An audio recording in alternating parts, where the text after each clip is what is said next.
In today's quick tip, I'm going to show you how you can switch between applications on your Mac easily.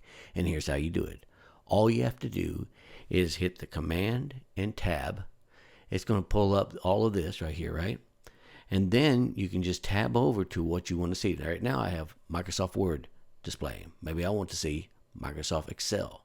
So I just do that and let go, and voila, there it is. Now granted, you have to have these applications on top of each other. Like say you're working in Excel and then you want to work on Word and you want to flip back and forth. Now if you have them minimized, it's not going to work. But if you have them behind each other and you want to switch between those windows, that's a quick and easy way to do so.